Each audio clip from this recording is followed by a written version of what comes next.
Hi, welcome to Perches Funeral Homes and our series on funeral directors.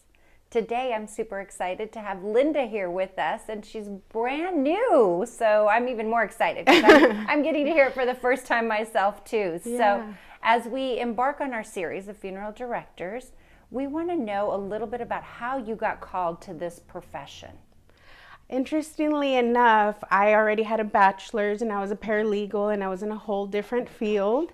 And I needed a part-time job to help me get through, because you always want a brand new car at 21 and an apartment, and I don't want to be with my mom.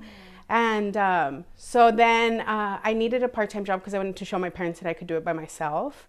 And somebody that worked at the law firm with me, she's a funeral director, and she told me, I can get you a weekend secretary job at a funeral home. And I was like, well, I have to do what I have to do. So I went weekends. I went and I did my interview, and then they told me, well, can you start every weekend, because we're in a big need. And then as we find somebody, then you can go to every other weekend. So I could have every other weekend off. And I was like, okay, that's fine. So I started, and then I never stopped. Wow. So then I started working every weekend, and then when it was time, he was like, I found somebody, and I was like, why? I'm here.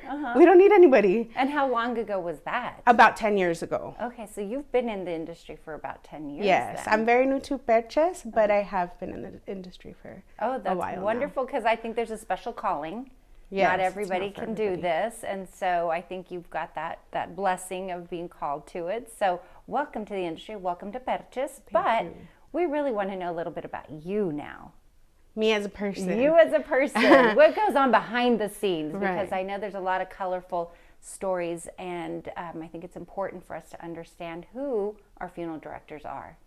I'm a newlywed. I just got married in July. Congratulations. Thank you. So my everyday life consists of going home, being a newlywed, my 3 dogs. I love animals. Oh, your babies. Yeah, they're definitely my babies, my 3 girls. And I'm a mama's girl, so I'm very family oriented, which I think helps me with the industry, because it could get tough and it could get emotional, and so sometimes when I need to take a step back, then I just turn to my family, and we have game night, and it's fun. Yeah, it is actually one of the trends that I have seen as we've been doing this series is that it is a very difficult job. Yes. I think there's a lot of risk. It's very exhausting, very emotional. And so I really want the world to understand what it is that everybody faces as a last responder and a funeral director. So we want to thank you for your job that you're doing. We're excited to work with you here at Perches. Likewise. And love all the color. Can't wait to be with you. Thank you for being here with us today. Thank you. Thank you, Linda.